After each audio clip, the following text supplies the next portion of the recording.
بسم اللہ الرحمن الرحیم۔ اللہ کے نام سے شروع جو بڑا مہربان نہایت رحم والا ہے۔ حضرت علی رضی اللہ عنہ کی شہادت کا واقعہ۔ تمام مؤخرین اس بات پر متفق ہیں کہ حضرت علی رضی اللہ عنہ کی شہادت خارجیوں کے ہاتھوں ہوئی۔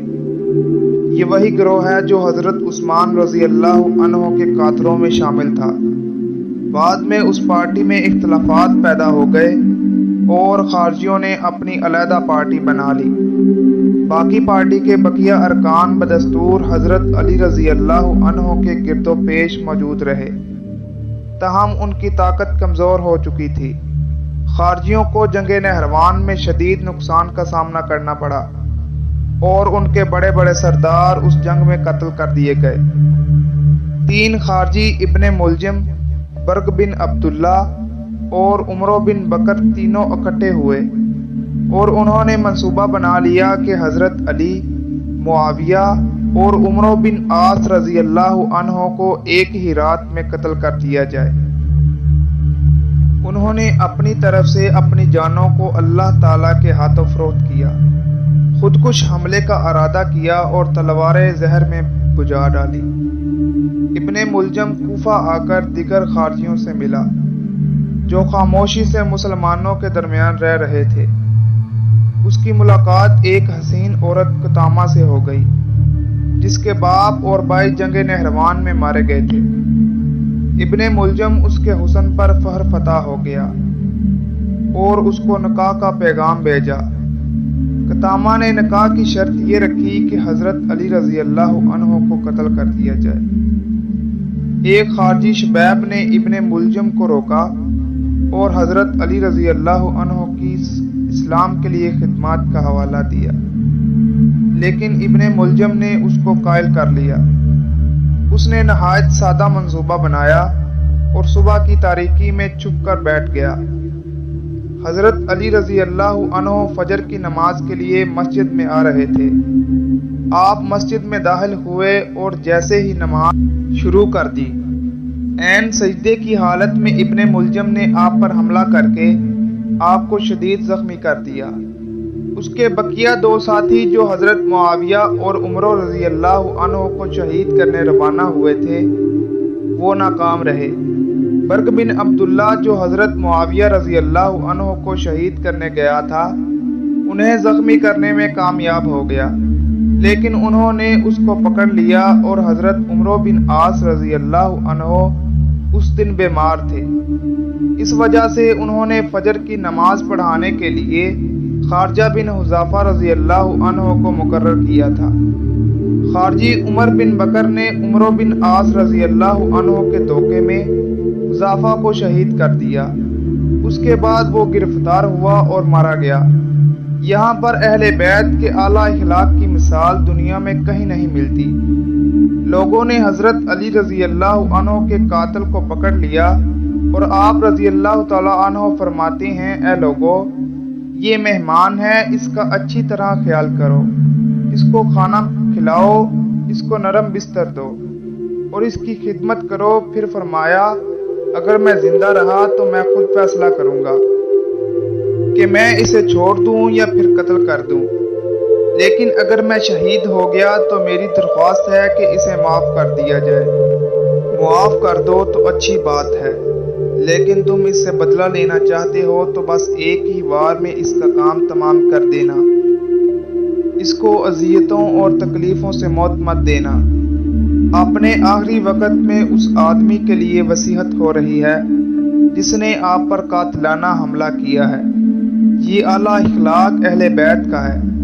جب حضرت زینب رضی اللہ عنہ اپنے والد کے زخمی ہونے کا سن کر روتی ہوئی ان کے پاس تشریف لائیں، اے امیر المومنین، یہ سن کر ابن ملجم کہتا ہے کہ میں نے امیر المومنین کو نہیں مارا، میں نے تو علی کو مارا ہے۔ آپ ابن ملجم کی باتوں کو نظر انداز کرنے لگی تو وہ معلوم پھر گفتگو شامل ہوا اور کہتا ہے، جتنی مرضی تسلیاں دے دو یہ نہیں بچے گا۔ میں نے پورا 1 مہینہ تلوار کو زہر میں بھگو کر رکھا ہے، ایک ہی وار میں وہ زہر پورے جسم میں پھیل چکا ہے۔ یہ سب کچھ سننے کے بعد حضرت علی رضی اللہ عنہ فرماتے ہیں، اس کی مہمان نوازی اچھی طرح کرو اور اس کا خیال رکھو۔ حضرت علی رضی اللہ عنہ کو وفات سے پہلے کچھ وقت مل گیا، جسے آپ نے اپنے بیٹوں کو نصیحت کرنے میں صرف کیا۔ اس وقت بھی جو باتیں آپ نے ارشاد فرمائیں وہ آب زر سے لکھنے کے لائق ہیں۔ آپ نے حسن اور حسین رضی اللہ عنہ کو بلوایا اور ان سے جو باتیں فرمائیں، میں تم دونوں کو اللہ سے ڈرنے کی وصیت کرتا ہوں، دنیا کے پیچھے ہرگز نہ لگنا، خواہ دنیا تم سے بغاوت ہی کیوں نہ کرتے۔ جو چیز تم کو نہ ملے اس پر رونا مت، ہمیشہ حق بات کہنا، یتیموں سے شفقت کرنا، پریشانوں کی مدد کرنا، آخرت کی تیاری میں مصروف رہنا اور کتاب اللہ کے احکامات پر عمل کرتے رہنا۔ اللہ کے دین کے معاملے میں ملامت کرنے والے کی ملامت سے مت گھبرانا۔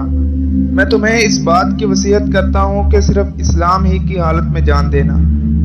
تم سب مل کر اللہ کی رسی کو مضبوطی سے تھام لو اور فرقہ مت پھیلانا۔ اس کے بعد حضرت علی رضی اللہ عنہ نے اور بہت سی نصیحتیں فرمائیں، جن میں خاص کر نماز، زکوٰۃ، جہاد، عمر بن معروف کی نصیحت تھی۔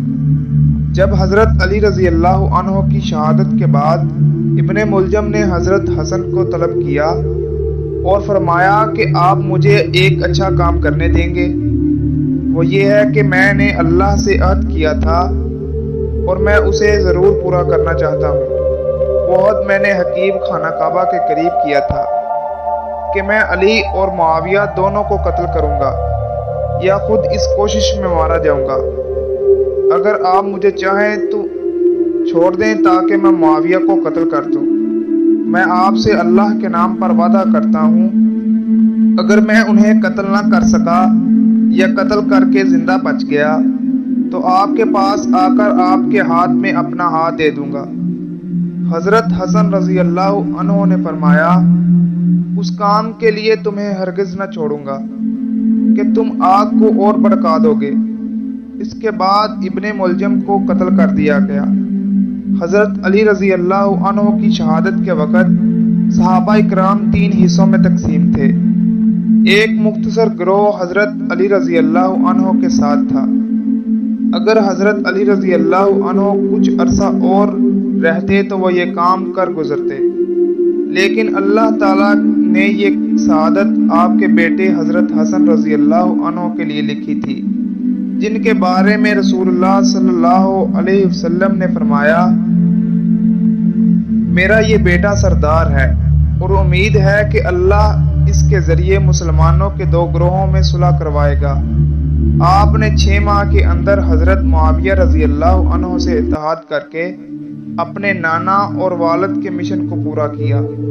حضرت علی رضی اللہ عنہ کی شہادت پر عالم اسلام میں کہرام مچ گیا اور سبھی صحابہ نے نہایت دکھ کا اظہار کیا۔ 17 رمضان المبارک جمعہ کی صبح کو آپ کے سر پر وار ہوا، جبکہ 2 دن کے بعد 21 رمضان المبارک کو آپ زخموں کی تاب نہ لاتے ہوئے اتوار کی رات کو شہید ہو گئے۔ پیر کے دن آپ کی تدفین ہوئی۔ آپ کا جنازہ امام حسن رضی اللہ عنہ نے پڑھایا۔